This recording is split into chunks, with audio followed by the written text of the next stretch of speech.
Mute है, अब तो म्यूट है, सभी अब तो को म्यूट जय है। सियाराम।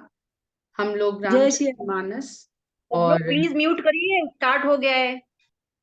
म्यूट।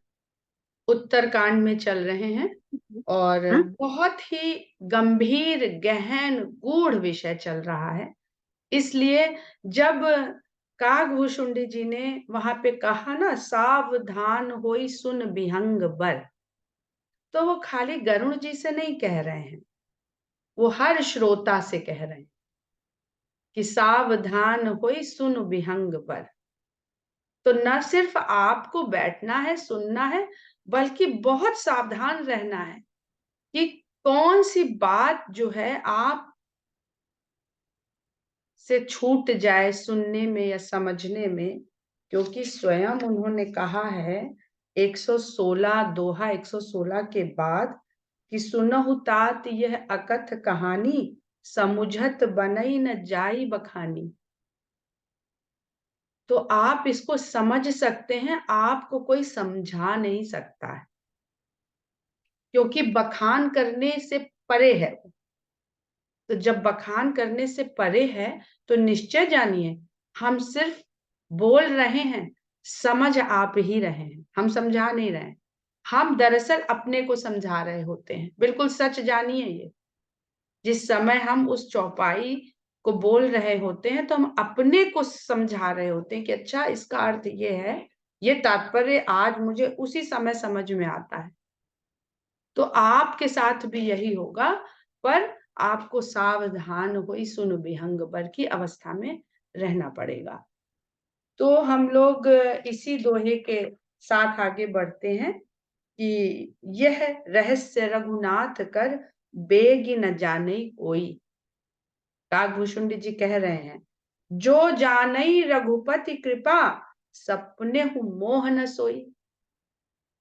और अगर आप समझ रहे हैं तो ये मत जान लीजिएगा कि आप बहुत अधिक बुद्धिमान हैं और लोगों से आपका आईक्यू लेवल बहुत ऊंचा है, ये मत मान लीजिएगा। वो समझ आएगी जो जानई रघुपति कृपा। अगर रघुपति की कृपा हो रही है तो आप उसको सुन जान समझ पाएंगे। फिर आपको सपने हूं मोह न होई, फिर स्वप्न में भी आपको राम के अस्तित्व पर आपको मोह नहीं होगा, आपको अज्ञानता रूपी मोह नहीं घेरेगा। और ज्ञान भगति कर भेद सुनहु सुप्रवीण।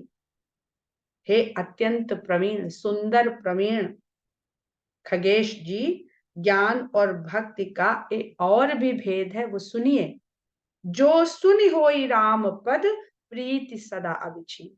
जब आप इसको मात्र सुन लेंगे तो आपको राम के चरणों में अविच्छिन्न प्रीति हो जाएगी, खाली सुनने से। क्यों?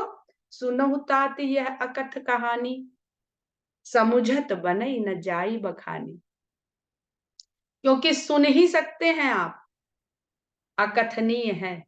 तो जो कह रहा है उसके, वो कैसे कह रहा है, वो तो अकथनीय है। तो हम भी सुन ही रहे हैं। हम खाली फर्क ये है कि हम अपने स्वर से सुन रहे हैं, आप हमारे स्वर से सुन रहे हैं। और हम सिर्फ पढ़ रहे हैं जो लिखा है, हम तो नहीं रच रहे हैं ना इस समय इसको बैठ के। तो ये मेरा कथन है ही नहीं। समुझत बनई न जाई बखानी, ईश्वर अंश जीव अविनाशी। जो लोमश मुनि ने कहा था ना कि उसी ब्रह्म का अंश तुम भी हो। तो आम का पेड़, आम के बीज से अगर उसमें अगला आम का फल लगा, उस बीज से अगला पेड़ लगा, उसमें भी फल लगा, तो वो कह रहे हैं कि इस पेड़ में भी आम था, उसका बीज लेकर के जो ये बोया गया उसमें भी आम ही निकलेगा। तो इस आम और इस आम में भेद कैसा? या इस बीज के भीतर भरे हुए गुणों में, जिसके भीतर पूरा आम का वृक्ष समाया हुआ है, और उस आम के फल में भेद कैसा? ये ब्रह्म और जीव का संबंध लोमश मुनि बता रहे थे। तो काकभूषुंडी जी अब बता रहे हैं कि ईश्वर अंश जीव अविनाशी, ये अविनाशी जीव है हमारा। कभी, अब देखिए गीता आ गई है, यहाँ से पूरी गीता है अब आगे।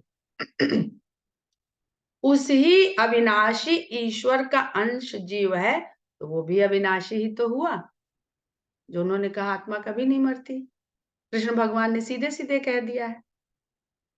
चेतन अमल सहज सुख राशि, वो जो चेतना है इस जीव के भीतर, वो उतनी ही निर्मल है, मल रहित है, अमल, जिसमें कोई मल नहीं है, जितना ब्रह्म जैसे मल रहित है। मल यानी किसी प्रकार का कोई विकार दोष है ही नहीं। विकार दोष के आते ही वो निर्गुणता समाप्त हो जाती है। ऑब्जेक्टिव होते ही उसमें गुण आ जाते हैं, और गुण अपने साथ अच्छा और बुरा दोनों ले आते हैं। जाड़ा बहुत अच्छा है, पर जाड़ा अपने साथ खांसी जुकाम सब ले आता है ना। तो हर भौतिक गुण, हम लोग रोज कहते हैं ना भाई, सबके क्या एडवांटेज डिसएडवांटेज दोनों होते हैं। दिल्ली में रहेंगे, एक्सपोजर बहुत बढ़िया मिलेगा, पर प्रदूषण उससे भी बढ़िया एक्सपोजर मिलेगा आपको एक गांव से दिल्ली चले गए तो हर चीज, ये गुण का स्वभाव है। चेतन अमल, चेतना तो अमल है और सहज सुख की राशि है, उसमें एफर्ट लगाने की जरूरत नहीं है उसको सुख अनुभव कराने के लिए, क्योंकि वो सहज स्वयं सुख की राशि है। सुख महसूस कराने के लिए एफर्ट कहाँ लगता है? भौतिक शरीर को, भौतिक शरीर को सुख देने के लिए हमें एफर्ट लगाना पड़ता है। गर्मी लग रही एसी लगा लो, भूख लग रही खाना खा लो, जाड़ा लग रहा स्वेटर पहन लो, आज मन खराब है शॉपिंग कर लो, दोस्तों के साथ पार्टी कर लो। ये एफर्ट लगाने पड़ते हैं भौतिक शरीर को सुख देने के लिए। जो हमारा चैतन्य स्वरूप है वो स्वयं में सहज में सुख की खान है। सो माया बस भयो गोसाई, लेकिन जो अविनाशी भी है, अमल भी है, और सुख उसी के भीतर है। सुख की जो राशि है, तो सुख तो उसके भीतर ही है, लेकिन हे गोस्वामी जी, वो माया के वशीभूत हो गया है। बंध्यो कीर मरकट की नाई, और माया के द्वारा वो तोते और बंदर की तरह बंध गया है। मदारी ने जैसे बंदर को बांध लिया है और नचा रहा है, तोते को पिंजरे में बांध लिया है और कैद कर लिया है। तो जीव न सिर्फ पिंजरे में बंद है, रस्सी से भी बंधा है और नाच भी रहा है, इसलिए कि मदारी उसको थोड़ा खाने पीने को दे देता है, और जैसी छड़ी मारता है और जो कहता है बंदर वैसे नाच करता है।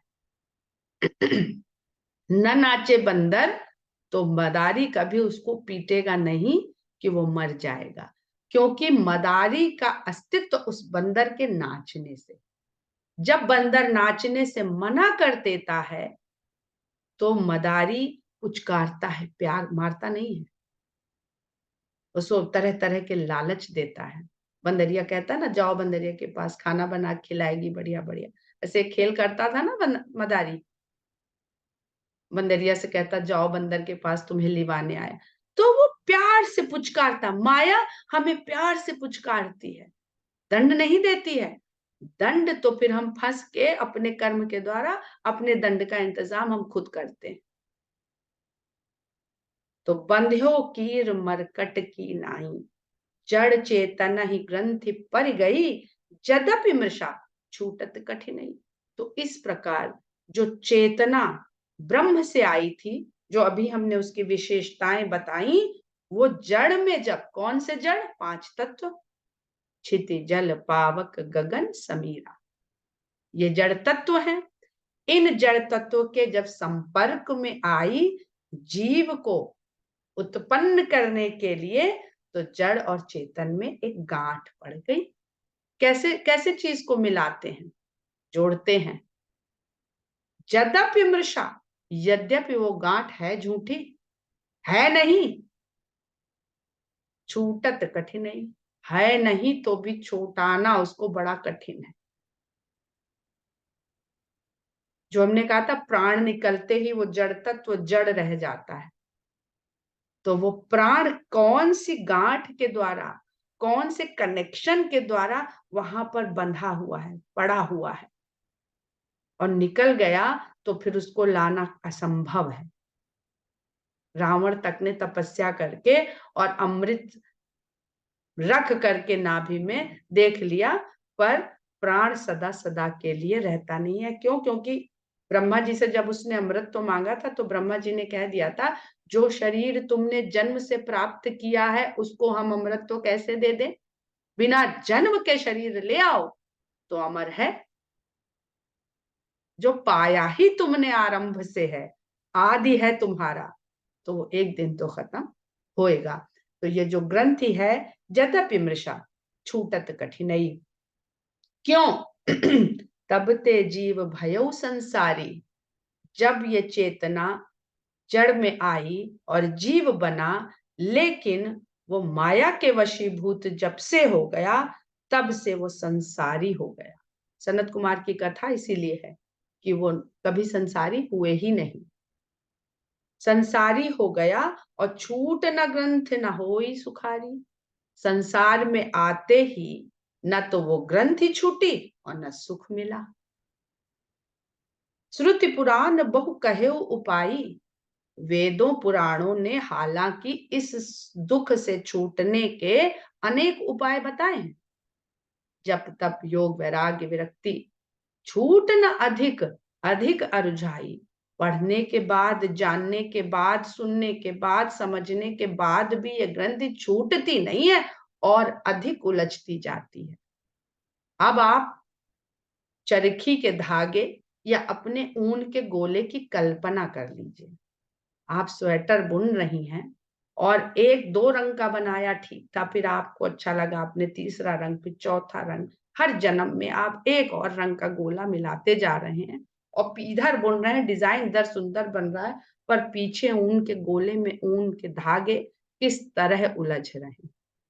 आप थोड़ी देर बैठते हैं, पहले सुलझाते हैं, फिर आगे बढ़ते हैं, पर आप सुलझा नहीं रहे हैं, सिर्फ आगे बढ़ते जा रहे हैं, बढ़ते जा रहे हैं, बढ़ते जा रहे हैं। तो छूट न अधिक अधिक अरुझाई, जीव हृदय तम मोह अभिषेकी, ग्रंथि छूट किम परई न देखी। अब जीव का जो हृदय है वो तो स्वेटर में जो सुंदर बूटियां उभर रही हैं उसमें भुलाया हुआ है। वाह, क्या सुंदर आज हमने नमूना उतार दिया। जीव हृदय तम मोह बिसेकी, जीव के हृदय में मोह रूपी अंधकार भरा हुआ है, अपने क्रिएशन का मोह। तो संसार में क्या है, हमारे क्रिएशन ही ने तो हमें बांध रखा है। पति को पत्नी कि हम, हमारी पत्नी है, हम परिवार चला रहे हैं, इतना बढ़िया फ्लैट तुम्हें दिया, इतनी बढ़िया गाड़ी दी है, बच्चों से हम देने, हम सुख सुविधा देते हैं, हमारे कहना नहीं मानोगे, अभी से तुम्हारे ये हाल है, आगे क्या करोगे, यही तो कहता है। तो ये मोह है कि हम बना रहे हैं, ये हमारा है। इस मोह का अंधकार उसके हृदय में विशेष रूप से फैलता चला जा रहा है। ग्रंथ छूट कि में परई न देखी, अब ग्रंथ छूटे कैसे, क्योंकि वो दिखाई नहीं पड़ रही, इतना अंधकार है। स्वेटर बुनते बुनते रात हो गई और अब हमें लगा अब सुबह कैसे बुनेंगे, लाओ ऊन सुलझा लें ताकि सुबह आगे डिजाइन बढ़ा सकें। अब ऊन सुलझाएं कैसे, घटा टोप अंधकार है, तो हमें तो कोई रंग ही नहीं समझ में आ रहा है, तो कौन काली है, कौन लाल है, कौन पीली है, कौन सफेद है, कौन नीली है। अस संजोग ईस जब करई, तब कदाचित सो निर्वरी। यदि ऐसा संजोग ईश्वर प्रदान कर दे तो शायद वह ग्रंथि छूट जाए, निर्वरी, वो जो उलझ गई है वो शायद सुलझ, क्योंकि उलझते उलझते गांठें बन जाती हैं उसमें। जिन्होंने ये सब किया होगा, पतंगे उड़ाई होंगी, सब जानते होंगे, तो उसमें गांठें बन गई हैं अब।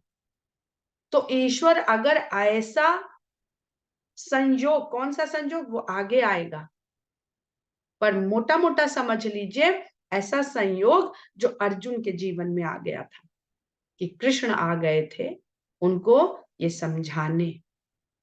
तो यदि ऐसा संयोग बन जाए कि भगवान स्वयं आपको आ गए राह दिखाने, तब तो शायद ये ग्रंथि छूट जाए। शायद है उसमें भी, क्योंकि सावधान होई सुन विहंग बर। कृष्ण जी तो बता रहे, अर्जुन का ध्यान कहीं और होता तो वो अपना लेक्चर समाप्त करके कृष्ण जी चुप हो जाते। अर्जुन तो उसी मोह में पड़े थे, अरे नहीं हम तो कैसे मारेंगे, कैसे करेंगे, कैसे क्या करेंगे। तो एक एक शब्द अभी तक मुझे ये समझ में आता था, और सुनते लोगों से सुनते ही समझा था कि राम का चरित्र करने का है और कृष्ण का चरित्र कहने का है। राम की करनी और कृष्ण की कथनी को हमें जीवन में उतारना है, क्योंकि राम का रामचरित है पूरे रामायण में, और कृष्ण की केवल गीता है जहां वो कह रहे हैं। पर आज यकीन जानिए समझ में आया, अभी थोड़ी देर पहले खोला, कि कृष्ण ने भी करके दिखाया है, बचपन में ही करके दिखाया है। वो अब आगे समझ में आएगा कि क्या कृष्ण है, क्या उनकी गौएं हैं, क्या उन गौओं को चराना है, और क्या उनका चारा है, और क्या उनका दूहना है, और क्या मथना है, और क्या दही है जो गोपिकाएं लेके जा रही हैं, और क्या मक्खन है जो कृष्ण भगवान चुरा चुरा के खा रहे हैं। ये दिमाग में बस आप लोग रख लीजिए और आगे का प्रसंग सुनिए। सात्विक श्रद्धा धेन सुहाई, ये सब करके दिखाया है कृष्ण ने। जो हरि कृपा हृदय बस आई। यदि भगवान की कृपा हो जाए तो, ऊपर कहा ना, अस संजोग ईस जब करई। कैसा संजोग? कि जो हरि कृपा हृदय बस आई। यदि भगवान की कृपा हो जाए और सात्विक श्रद्धा रूपी गाय आपके हृदय में आके बस जाए, तो आप गाए और इसकी परिकल्पना करते चलिए, और जो भी स्थान है उनको अपने भीतर ढूंढिए, बनाइए। ये आप ही कर सकते हैं, ये कोई नहीं कर पाएगा। तेई जप तप व्रत जम नियम अपारा, जे श्रुति कहे शुभ धर्म आचारा। अभी वेद पुराणों की बात करी ना ऊपर, श्रुति श्रुति पुराण बहु कहे उपाय। श्रुति हमेशा कहती है क्योंकि सुना जाता है, वेद लिखा हुआ तो था नहीं, पहले कहन और सुनन से ही चलता था आगे। तो कह रहे हैं कि जे श्रुति कहे शुभ धर्म आचारा, श्रुतियों ने शुभ धर्म के लिए जितने आचरण बताए हैं, कौन कौन से? जप तप व्रत यम नियम अपारा। अब ये जप क्या है, तप क्या है, व्रत क्या है, नियम क्या है, ये आप लोग बहुत समझदार हैं सब लोग, इसको हमें बार बार कहने की जरूरत नहीं है। इसका अर्थ ये नहीं है कि आपने 11 माला कर ली, अब जप हो गया, अब आज आपको भगवान के दर्शन देने ही पड़ेंगे। तेई त्रन हरित चरे जब गाई, भाव बच्छ शिशु पाई पहनाई। गाय आपने हृदय में पाल ली, उसको खिलाया क्या आपने? तेई त्रन हरित चरे जब, ऐसा हरा ताजा चारा चरवाया जो जप तप व्रत यम नियम, ये खिलाना है आपको, ये चारा। तो कृष्ण जिस गौ को चराने ले जा रहे हैं, उसको क्या चरा रहे हैं? वो स्वयं और उनके साथ साथ सारे ग्वालपाल। क्योंकि ऐसा कहते हैं कि राम मर्यादा पुरुषोत्तम थे, उन्होंने मर्यादा के भीतर रह करके सारा चरित्र अपना दिखाया, जो लोगों के वश का नहीं था। तो लोगों ने, जो उनके समय के थे, उन्होंने कहा ये राम के लिए संभव है, हमारे लिए संभव नहीं है। तो फिर जब आप मर्यादा की सीमा, मर्यादा का जीवन जी लेते हैं, तभी आप मुक्त का जीवन, एक मुक्त जीव का जीवन जी सकते हैं। तब वो कृष्ण बन करके आते हैं और पूर्ण स्वच्छंद भाव से सबके साथ रहते हैं कि देखो ऐसे ऐसे ये मैंने करके जो दिखाया है, आओ मैं तुम्हारे साथ खेल खेल के तुम्हारे साथ ही करता हूं, अब तुमको बचपन से करवाता हूं। और जब वो सीख जाते हैं तो वहां से कृष्ण चले जाते हैं। अब उनको वहां गोकुल वृंदावन में रहने की आवश्यकता नहीं। उद्धव को इसलिए गोकुल भेजा था कि हमको वहां जाने की आवश्यकता नहीं, जाओ देखो एक एक ग्वाल बाल, एक एक गोपी, सबका अंधकार दूर हो गया है। इसलिए अब हम आगे आ गए यहाँ हस्तिनापुर और द्वारिका और यहाँ और लोगों को मार्ग प्रशस्त करने के लिए। भाव बच्छ शिशु पाई पहनाई। अब चारा तो चर लिया, चारा खा लिया, कहते ना गैया को दूहने से पहले कई घंटे पहले सानी लगा दो, फिर बछड़े को छोड़ो, बछड़े को वो चाटेगी तब पन्हाएगी। जो लोग थोड़ा सा भी गांव से संबंधित रहे वो इस बात को अच्छी तरह समझ। ऐसे ही नहीं गाय दुहली जाती है, जब वो बछड़े को प्यार से चाटती है तब उसका भाव जो भीतर पैदा होता है अपने बछड़े के लिए, उससे उसके स्तन में थन में दूध उतरता है और तब जो घोसी होता है फटाफट फटाफट दूह लेता है। ऐसे चाहे तो वो दूध उतारेगी ही नहीं। और जो माताएं हैं वो भी सब इस अनुभव को जानती हैं। तो भाव से दूध उतरता है। तो भाव रूपी बछड़ा, कौन बछड़ा है इस गाय का? जो उस हृदय में फिर भाव पैदा हुआ, भाव पैदा हुआ। वो उस गाय ने जब इस भाव रूपी बछड़े को प्रेम से चाटा तब वो गाय पन्हा गई। नोई निवृत्ति पात्र विश्वासा। जो नोई है, गाय को, भैंस को नहीं बांधना पड़ता, इसलिए भैंस का जिक्र नहीं करते हैं। कहीं भैंस का जिक्र नहीं, उससे ज्यादा दूध दही घी देती है। निवृत्ति रूपी रस्सी से उसको बांध दिया जाता है। और पात्र विश्वासा, और जिस पात्र में दूहना है वो विश्वास रूपी पात्र है आपका। अब निवृत्ति क्या है? एक होती है वृत्ति। किसी ने पहले पूछा था ना कि मन और चित्त में क्या अंतर होता है, हमने बताया भी था। तो वृत्ति होती है जो आपके चित्त को चलाती है, वो होती है वृत्ति। वृत्ति आपकी बन जाती है जब आप उसी वृत्ति में यानी उसी में लगे रहते हैं, तो वृत्ति आपकी प्रवृत्ति बना देती है। लगातार एक सी वृत्ति रखने से आपकी प्रवृत्ति वो हो जाती है, यानी आप उसी वृत्ति में लगे रखना चाहते हैं। जो चित्त ने यहाँ से मन को फिर उसी तरफ रहेगा, और जो प्रवृत्ति मन की हो जाती है वो आपके पूरी पर्सनैलिटी की प्रकृति बन जाती है। तो वृत्ति, वृत्ति से प्रवृत्ति और प्रवृत्ति से प्रकृति। तो इस वृत्ति को निवृत्ति तक कैसे ले जाना है कि ऐसी वृत्ति ना बनने पाए, तो वृत्ति को प्रवृत्ति ना करके परिवृत्ति करना है। जो अच्छा लग रहा है उससे उसको फेरना है, हटाना है उधर से। ये जो योग करते हैं हमारे साथ अनीता करती हैं तो ये जानती होंगी, अनीता गुप्ता दूसरी एक अनीता है।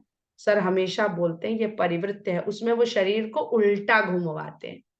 जिधर घूम के वो कंफर्टेबल है उसके उल्टी दिशा में घुमवाते हैं। तब जाके हमारे भीतर जो डिफेक्ट आ रहे हैं हमारे स्ट्रक्चर में, वो अपनी सही अवस्था को प्राप्त होते हैं।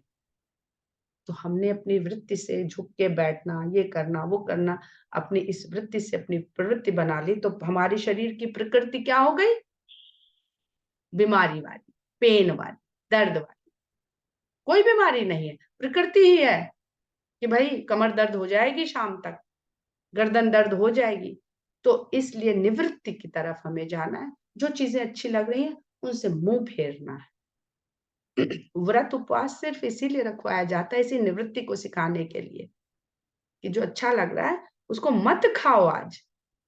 इसलिए नहीं कि आज गेहूं की रोटी नहीं खानी तो सिंघाड़े की कुट्टू की पकौड़ी कचौड़ी बना के पूड़ी बना के खाएंगे। ये तो और प्रवृत्ति आपने खराब कर दी। निर्मल मन अहीर निज दासा। अब पात्र आ गया, गाय पन्हा गई, तो दूहने वाला अहीर चाहिए। कृष्ण अहीर हैं, सब जानते हैं कौन से अहीर हैं, ये अहीर हैं। तो आपका मन ही वो निर्मल अहीर है जो अपना ही दास है। कृष्ण भी किसी के दास नहीं, अपने अधीन है। निज इच्छा निर्मित काया। तो वही मन आपका, यकीन जानिए, जब तक आपका मन नहीं कहेगा आप किसी की बात नहीं मानोगे। मानोगे ही तब जब आपका मन उसके लिए तैयार हो जाएगा तो मन सिर्फ अपना दास है। तो निर्मल मन अहीर निज दासा, वो मन जो अपना ही दास है वही इस गाय को दोहने वाला। तैयारी हो गई पूरी, अब घोसी नहीं आया, आज कौन दोहे, होता है ना ऐसे घरों में। तो मेरी जो अम्मा जी थी वो हमसे कहती थी, थोड़ा बहुत हमारे यहाँ भी गैया थी, कि विनीता थोड़ा सीख लो, तुम भी गाय दूना। उन हमारे घर में सबको आता था गाय दूना, हम कहे हमें डर लगता है। हमारे यहाँ जबकि गैया थी, पर हमने कभी थन को हाथ नहीं लगाया। पर इस मन को जब तक घोसी नहीं आएगा, गाय पनाही खड़ी है, दूध से भरी खड़ी है, आपका पात्र खाली रहेगा जब तक मन उसमें से दुहेगा नहीं। परम धर्म में पय दुहि भाई, अब जो दूध आप दुहेंगे, ऐसा चारा पानी खिला करके और ऐसी व्यवस्था करके, अब तो सुई लगा के ले लेते हैं तभी तो दूध असर नहीं करता। क्यों क्यों सब लैक्टोजन इंटॉलरेंस होते जा रहे हैं, सारी दुनिया वेगन होती जा रही है, इसलिए परम धर्म में पै दुहि भाई, औंटे अनल अकाम बनाई। अब दूध दुह लिया, अब इसको चढ़ाना है, औंटना है। क्यों? क्योंकि एंड प्रोडक्ट दूध का क्या है? घी। तो एंड प्रोडक्ट के लिए खाली उबालना नहीं है, उसको अच्छे से खौलाना है, औंटना। पर कौन सी अग्नि पे उसको औटाना है? निष्काम भाव की, कोई कामना नहीं है।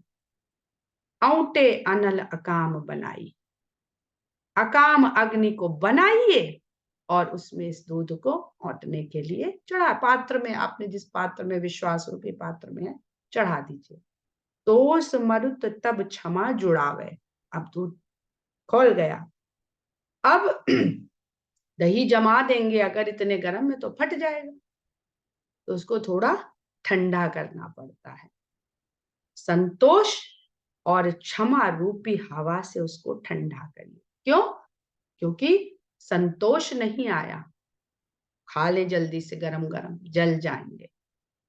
क्षमा करना नहीं आया, तो दूसरे के लिए मन में जैसे ही द्वेष भावना आ गई, क्षमा करते चलिए सबको। तो जो आपने शुरू में चारा खिलाया था और जो निवृत्ति करी थी, वहां से बिगड़ जाएगा खेल। तो हर कदम पे खतरा है खेल के बिगड़ जाने की। केमिस्ट्री लैब में जब एक्सपेरिमेंट करते हैं तो एक चीज की गड़बड़ी पूरे एक्सपेरिमेंट को बर्बाद कर देती है। धृति सम जाउन देई जमाई। फिर धैर्य और शम, शम इंद्रियों के शमन को कहते हैं। इंद्रियों की इच्छाओं को जो हम शमन करते हैं, दबाते हैं, उसको श्रम कहते हैं। अष्टांग योग के 8 ये होते हैं ना चरण। तब धैर्य और शमन रूपी जामन इस दूध में डालिए। जब वो हल्का ठंडा हो गया, मुदिता मथय विचार मथानी, दम आधार रज सत्य सुबानी। अब यशोदा मैया को देख लीजिए, यही सब हो रहा है पूरे गोकुल में। नंद बाबा के गांव में 1 लाख गैया, जाने कितने लाख गैया उनके पास थी, 1.25 लाख, और सब इसी काम में जुटे हुए हैं। इसलिए सबको कृष्ण का सानिध्य मिला, आनंद मिला। मुदिता मत है विचार मथानी, आनंद से मथिए विचार रूपी मथानी से। ये सब चला गया। अब तभी हम कहते हैं खूब पढ़िए और खूब सोचिए, खूब मंथन करिए। मंथन क्या? समुद्र मंथन क्या है? यही है, बस वो जरा मटकी और पात्र बड़ा है। इतने लोगों का जब साथ हो गया कि सब मथना चाह रहे थे, तो फिर ईश्वर को उतना बड़ा व्यवस्था करनी पड़ी। मुदिता मत है, जब आप अपने विचार रूपी मथानी से मथेंगे तो प्रसन्नता के साथ इसको मथिए। दम आधार रज सत्य सुबानी, फिर वही दमन, इंद्रियों का दमन। वो दमन, किसी को दमन जाके अत्याचार नहीं करना, हमें सब कुछ अपने ऊपर करना है। किसी दूसरे के लिए कुछ हम कर ही नहीं सकते, क्योंकि अपनी व्यवस्था वो खुद कर रहा है। हर आदमी अपने बनने और बिगड़ने के इंतजाम खुद कर रहा है, चाहे आपका बेटा हो, बेटी हो, पति हो, पत्नी हो, भाई हो, जो कोई हो, सब अपनी अपनी व्यवस्था में लगा हुआ है।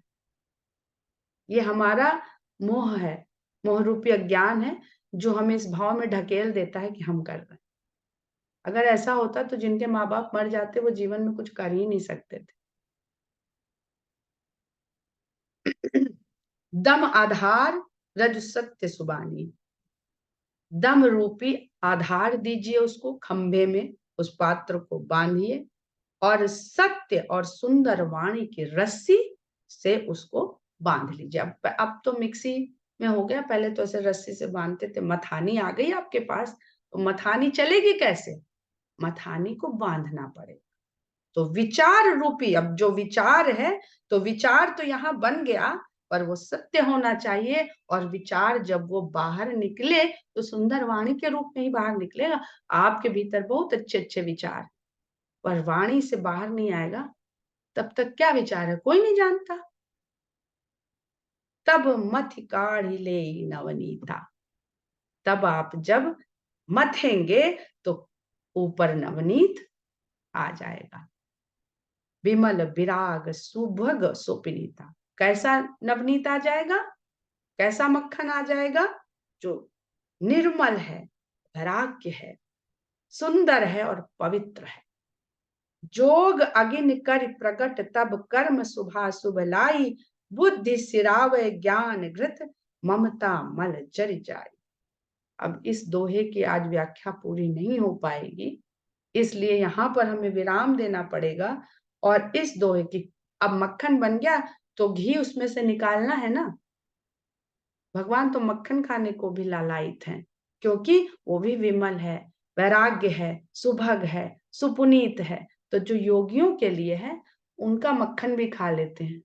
उनके पास वैसा अंधकार नहीं है जिसमें उनकी ग्रंथियां उलझी पड़ी हैं। ये और आगे समझ में आएगा। तो योगी और तपस्वियों, ऋषियों, मुनियों, वैरागियों के लिए उतना एफर्ट नहीं लगाना है। इस सांसारिक जीव के लिए है, जो उन्होंने कह दिया कि तब ते जीव भयउ संसारी, उसके लिए पूरा प्रोसेस बताया जा रहा है। तो आज का हम लोग अध्ययन यहीं पर विश्राम देते हैं। जय सिया राम।